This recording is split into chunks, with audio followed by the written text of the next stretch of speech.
ರಕ್ಷಕಾನೈಕೈಕನಾಯಕ ವಿನಾಶಿತೆ ಬದೇತಕಂ ನತಾ ಶುಭಾಶುನಾಶಕಂ ನಮಾಮಿತ ವಿನಾಯಕಂ ನಮಾಮಿತ ವಿನಾಯಕಂ ರಾಮಾಯ ರಾಮಭದ್ರಾಯ ರಾಮಚಂದ್ರಾಯ ವೇದಸ ರಘುನಾಥಾಯ ನಾಥಾಯ ಸೀತಾಯ ಪತಯ ನಮ ಮನೋಜ್ಜವ ಮಾರುತುಲ್ಯ ವೇದ ಜಿತೇಂದ್ರ ಬುದ್ಧಿಮತ ವರಿಷ್ಠವಾತಾತ್ಮಜ ವಾನರಹಿತ ಮುಖ್ಯ ಶ್ರೀರಾಮದೂತಂ ಶರಣಂ ಪ್ರಪದ್ಯೆ. ಸಾಯಿ ಚರಿತ್ರೆ 40ನೆಯ ಅಧ್ಯಾಯ.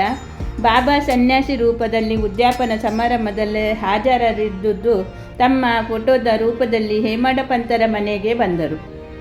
ಬಾಬಾ ಅವರು ತಮ್ಮ ಭಕ್ತರಾದ ಬಾಲಸಾಹೇಬ ದೇವ ಅವರ ತಾಯಿಯ ಉದ್ಯಾಪನ ಸಮಾರಂಭಕ್ಕೆ ಹೇಗೆ ಹೋಗಿದ್ದರು ಮತ್ತು ಬಾಂದ್ರದಲ್ಲಿ ಹೇಮಡ ಪಂತರ ಮನೆಗೆ ಹೋಳಿ ಹುಣ್ಣಿಮೆಯ ಚೌತನಕ್ಕೆ ಹೇಗೆ ಬಂದರು ಎಂಬುದನ್ನು ಈ ಅಧ್ಯಾಯದಲ್ಲಿ ವಿವರಿಸಲಾಗಿದೆ. ಯಾರು ಲೌಕಿಕ ಮತ್ತು ಪಾರಮಾರ್ಥಿಕ ಉಪದೇಶಗಳನ್ನು ಕೊಡುತ್ತಾ ಭಕ್ತರು ತಮ್ಮ ಜೀವನದ ಗುರಿಯನ್ನು ಮುಟ್ಟುವಂತೆ ಮಾಡಿದರೋ, ಯಾರು ತಮ್ಮ ಅಭಯ ಹಸ್ತವನ್ನು ಭಕ್ತರ ಮಸ್ತಕದಲ್ಲಿ ಮೇಲಿಟ್ಟು ಈ ಶಕ್ತಿಯನ್ನು ವರ್ಗಾಯಿಸಿ ಪಡೆಯಲು ಅಸಾಧ್ಯವಾದ ವಸ್ತುಗಳು ಅವರು ಪಡೆಯುವಂತೆ ಮಾಡುತ್ತಿದ್ದರು, ಯಾರು ತಮ್ಮ ಭಕ್ತರನ್ನು ಆಲಿಂಗಿಸಿಕೊಂಡು ಭಕ್ತರು ತಾವೇ ಭಕ್ತರು ಎಂಬ ಏಕಾಭಾವದಿಂದಿದ್ದರು, ಅಂತಹ ಸಾಯಿಬಾಬಾ ಅವರೇ ಧನ್ಯರು.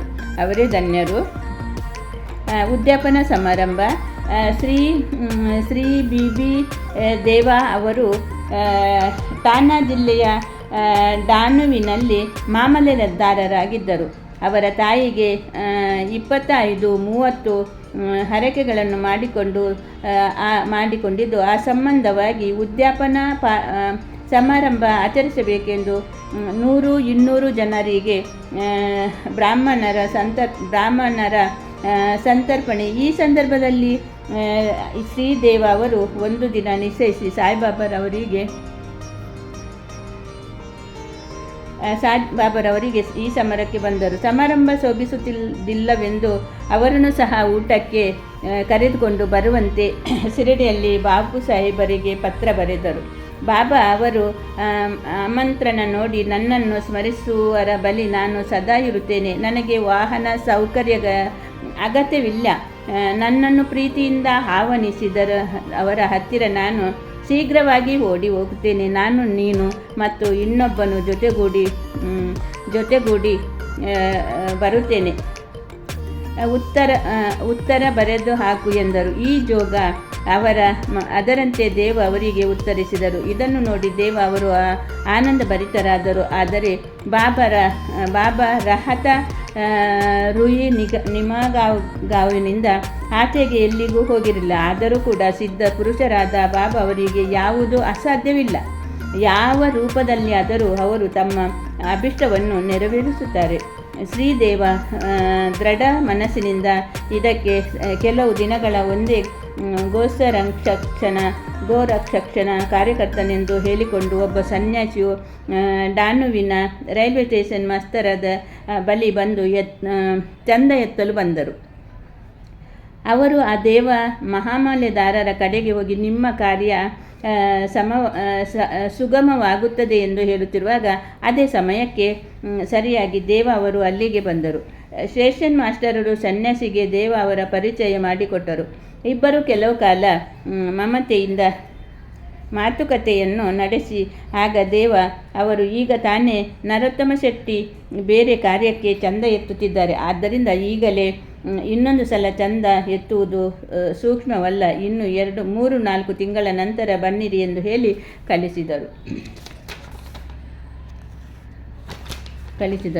ಮುಂದೆ 1 ತಿಂಗಳ ನಂತರ ಸನ್ಯಾಸಿಗೆ ಬೆಳಿಗ್ಗೆ 10 ಗಂಟೆ ಸರಿಯಾಗಿ ದೇವ ಅವರ ಮನೆಗೆ ಬಾಗಿಲಿಗೆ ಬಂದರು.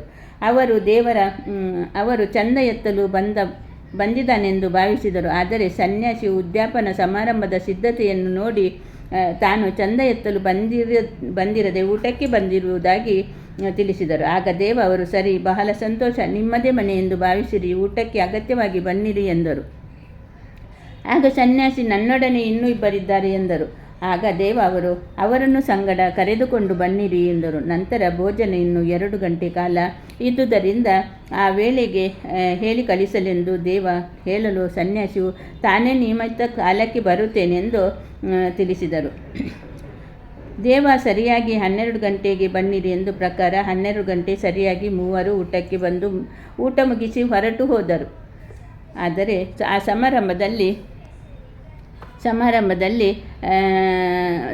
ಮುಕ್ತಾಯವಾದ ನಂತರ ದೇವ ಅವರು ಸಾಯಿಬಾಬಾ ತಮ್ಮ ಮಾತಿನಂತೆ ನಡೆದುಕೊಳ್ಳಲಿಲ್ಲವೆಂದು ಖೇದದಿಂದ ಶ್ರೀ ಜೋಗ ಅವರಿಗೆ ಪತ್ರ ಬರೆದರು. ಜೋಗ ಅವರು ಬಾಬಾ ಅವರ ಹತ್ತಿರ ಹೋಗಿ ಪತ್ರವನ್ನು ಅವರ ಮುಂದಿಟ್ಟು ಅದನ್ನು ಒಡೆದು ನೋಡುವ ಮೊದಲೇ ಬಾಬಾ ಅವರು, ಏನು ನಾನು ಹೋಗಲು ಮಾತು ಕೊಟ್ಟು ಮೋಸಗೊಳಿಸಿದ್ದೇನೆಂದೆಯಾ? ನಾನು ಇಬ್ಬರು ಸಂಗಡ ಹೋಗಿ ಭೋಜನದಲ್ಲಿ ಭಾಗವಹಿಸಿ ತೃಪ್ತಿಯಿಂದ ಹಿಂದಿರುಗಿ ಅವನು ನನ್ನನ್ನು ಗುರುತಿಸಲಿಲ್ಲ.